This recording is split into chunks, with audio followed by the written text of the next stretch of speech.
Më 20 qershor 2026, organizata turistike e Tuzit organizoi një tur rekreative me kajak në liçenin e Shkodrës, duke mbledhur adhurues të natyrës, sportit dhe aventurës në një aktivitet që promovon turizmin aktiv dhe vlerat e trashëgimisë natyrore.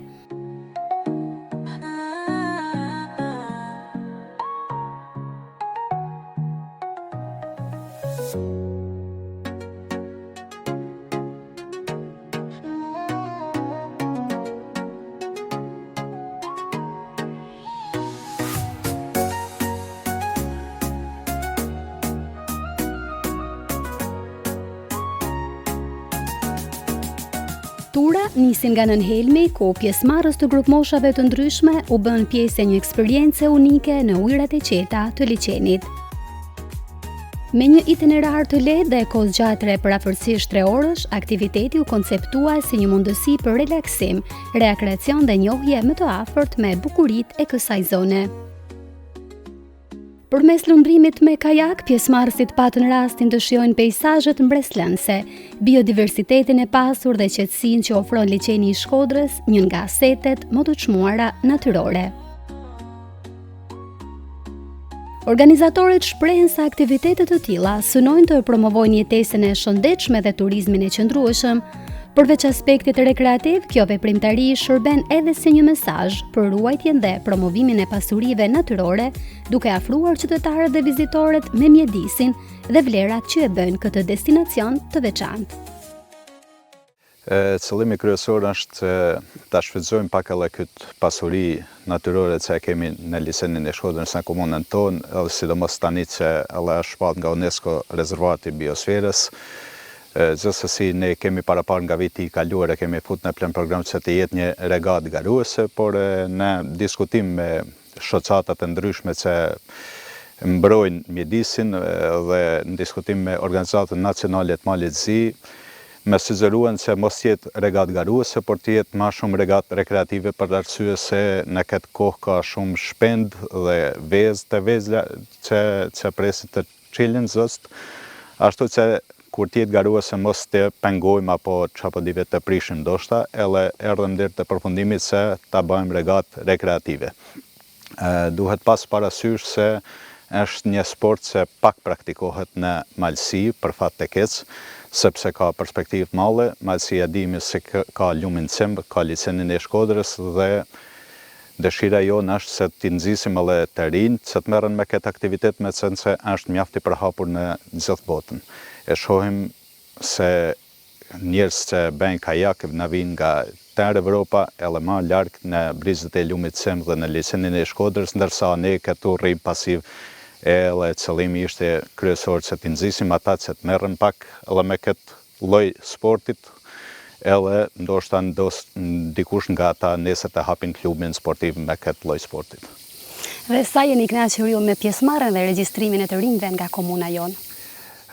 Tani këtu kem luftë gjithmonë, të rinjt pak janë themi pasiv, jo të gjithë, por një grup i tyre kanë dëshirë pak të ngucim, të lusim, të vinë në këto aktivitete, por kështu duke diskutuar me ta ditës, e panë se qëllimet janë të mira, qëllimet janë si që ka më parë që ndoshta dikush nga ata t'i pëlqejnë ky lloj sportit dhe ndoshta të merret me këtë lloj aktivitetit nesër në të ardhmen, nëse që do të themi se është edhe si aktivitet mjaft i kushtueshëm. Bëhet në grupe dhe bëhet në ture individuale, ashtu që ka mundësi, ka perspektivë që të hapet, me qenë se është një lloj turizmit aktiv dhe i tërheqshëm për një masë të madhe të popullatës. Tash të themi të drejtën i kemi mbledh nga Malësia 15 të rinj, dhe ndërsa nga Podgorica ne erdhën 5 tjerë si mysafir. Mirë, po për gjatë sezonit veror, a planifikoni të keni aktivitetet të ngjashme? Po sigurisht, kjo është veç aktiviteti i parë në liçenin e Shkodrës, ne planifikojmë gjithashtu edhe aktivitete tjera së shpejtit besoj në liçenin e Shkodrës, por gjithashtu po fillojnë tani edhe nesër me datë fillon edhe sezoni veror tamam, edhe do të kemi së shpejti ditët e cemit me aktivitete të reja si vitin e kaluar, ndoshta edhe me të bukura. Rotacija i spremno je za lijevi. Znači trudimo se da to radimo neizmjenično, Ne sot kena organizuar një rrutë në liçenin e Shkodrës. Janë regjistruar më shumë se 20 persona. Vitin e kaluar e kena pas një garë në Lumin Cem, kurse si mjetë e kena kaluar këtu në liçenin e Shkodrës.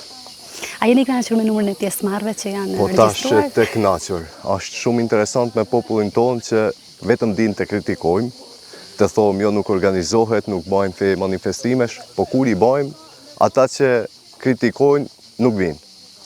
Dhe si do të jetë i organizuar ky itinerar, pra sa orë do të zgjas përafërsisht? Njaj 2 orë, 3 orë do të zgjas, nisja bëhet këtu prej pikës Kronis në Arhelmit, shkojmë deri tek Vitoja dhe vim këtu prapë mrapa. A mendoni se ky organizim është edhe një mundësi e mirë për zhvillimin e turizmit në liçenin e Shkodrës? Po, patjetër, ky është një zhvillim, mendoj se Don Zoti ndoshta një banuar këtu i Majsis do të vazhdoj me këtë kajak të bajnë, e kena këtu bashkëpunëtorin ton, Slaven, i cili merret me këtë punë mase 10 vite.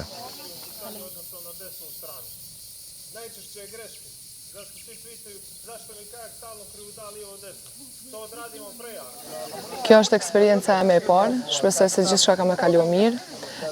Këso organizime që duhen Malsis çdo ditë më shumë, sepse është një gjë shumë e bukur. Falenderoj shumë Alenin Gjokaj për ftesën edhe shpresoj se mos ndalemi këtu të kemi kështu organizimesh gjithmonë.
Mes ujrave të qeta, gjelbërimit dhe peizazheve mahnitëse, liçeni i Shkodrës vazhdon të dëshmojë vlerat e tij të jashtëzakonshme natyrore dhe turistike.